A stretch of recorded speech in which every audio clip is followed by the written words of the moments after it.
Alright, photography students, so I'm actually going to be showing you how to use the Photomerge to merge multiple photos to create a high resolution panoramic photo.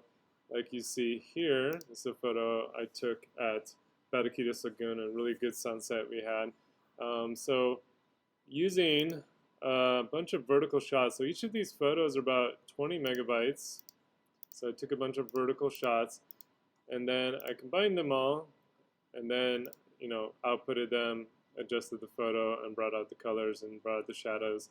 So when you're shooting this, you're basically shooting a ton of vertical frames and just kind of moving the camera little by little, but you need to not move a ton because you need a lot of those layers to overlap well for this to actually work. So you can't be like getting a ton of distance, like rotating a bunch when you're doing your pan. You just want to be kind of just shooting. I was just kind of shot, turn a little shot, turn a little shot, turn a little shot, turn a little shot, turn a little shot, turn a little shot. So I have 7 photos here. So if you click on one photo, hold down shift and click on the last, you can select all of them. Or if you hold down command, you can actually individually select by holding down the command button on the keyboard. And what we want to do is go to tools. So I'm in Adobe Bridge. I'm going to go to tools, Photoshop, and into Photomerge. We want to merge these 7 photos together to create a panorama. And so it will pop up that tool. There we go. So it's going to be using these 7 photos. Typically, you are pretty fine using the auto. It's going to kind of figure out which of these 5 options it'll use to combine the images together.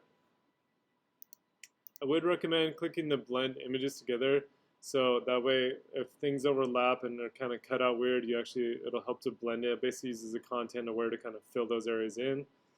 Could remove vignette if you have that, geometric distortion, and content aware fill transparent areas. So if you have any kind of edges, it'll fill in those edges. But you can also do that later, as I'll show you. So try the auto one first, hit OK. And what it's going to do is it's going to analyze those photographs, figure out how they blend together. It'll start creating layers on a new panorama photo that will save out. So it's opening each of those 7 photos, putting them as separate layers, and then basically it's just figuring out which of these pieces from each photo do I want to use to create my wide panoramic shot. So I'm just going to let that process. So right now it's aligning the layers together. And now it's going to generate the output of those layers. So now, as you can see, it needs to blend the layers. So it's just kind of going through and figuring out how can I make mesh points so you don't have these hard edges between the photos. And you can kind of see here what parts of the photos they use from each photo. And you can see in the mask, anything in white is what it actually used. So use different kind of pieces from those 7 photos to create this panorama. So what you can do, because I was tilted a little bit as I was taking the photo, I'm going to use the straighten tool and drag it across my horizon. So at least my horizon I know is straight. So I'm just going to use the straightening tool, double click on that so it'll rotate it and crop it. So using the strain tool and the crop tool.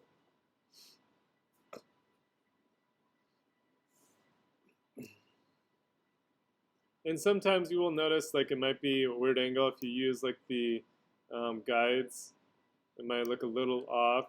So again, if you kind of select your photo and just kind of pivot it, you can manually kind of pivot so then everything kind of lines up the way you want. It looks pretty close right there. And then what we can do now is fill in the rest, right? And so I'm actually going to crop this a teeny bit more because I don't need all this stuff below and all this stuff up here. And then just double click. It's going to crop that. I am going to go to, let's clear the guide. There we go. So then what you can do is a couple methods. So I'm actually going to flatten my layers. So go to Layer, Flatten Image, and it'll combine all those layers together. Then I'm going to go to Layer and Duplicate Layer, or Command J is a shortcut. And so then I can use the healing brush to kind of heal in using the content aware and fill in these gaps. There's lots of different methods. You can also use a lasso.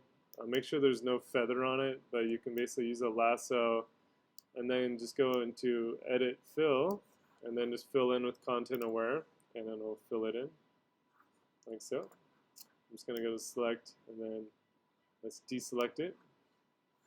So once I have my layers correct, I'm just going to go layer, flatten image, and then actually let's remove this guy on the right here. There we go. Get rid of that. There we go. Perfect. And then let's save this out. So I'm just going to go File, Save As.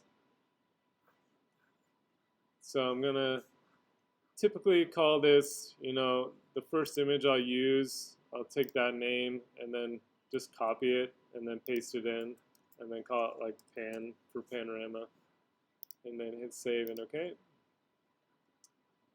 So it's going to save that out. As you can tell, it will be a much bigger file because of how many photos it's combining. I'm actually going to make it a little smaller by making it 8 bits, so that should reduce the file size. So then what we can do is obviously adjust the photo once we have our panorama. So again, I would work on a new layer, duplicate layer, and then go into camera raw filter. So this is just an easy way, I can adjust the shadows, bring those up.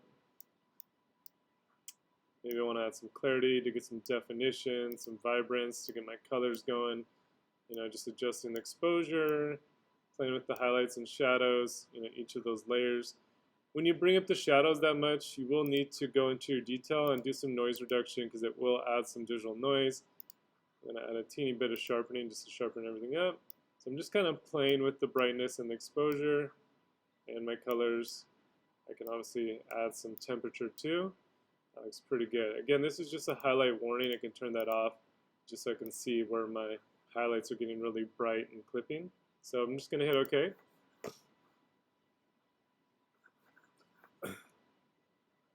So it's going to update my file with my camera raw filter. And then I'm just going to go layer, flatten image, and then save it. So I'm just going to update my TIFF. There we go. So if I go back to Bridge, so these were the 7 photos I used, right, to create my panorama, which I then adjusted into my finished file.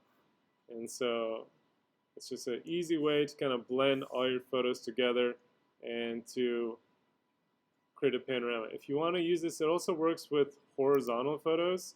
So these were 1, 2, 3 photos I took of horizontals. I'm just going to just show you this real quick again. Just go to Tools, Photoshop, and Photomerge. Leave it on auto. Again, you can adjust those and just try it different out. You can always redo it, select them again, hit the photo merge option again. You can try the different options and see what it does, and then choose to whether you want to save, work with that one further, or you can just scrap it and then select the files again and try a new method, and then you can do all those other features on it too. So same thing, it's going to combine my 3 horizontal photos. Last time I shot verticals, which I typically recommend shooting verticals for a panorama, but as you can see here, the horizontals work just as well. So I'm just going to go layer, flatten image. I'm going to get my crop tool. I'd crop this out, just kind of figuring out how much of it that I want to use. So because with the verticals you get a little bit more height, it is very useful for panoramas. And then I would just go in, heal it, my missing parts, using content aware. Then I'd duplicate the layers and then save it out, and then I'd play with adding those options in Camera Raw. So cool. Thanks for watching.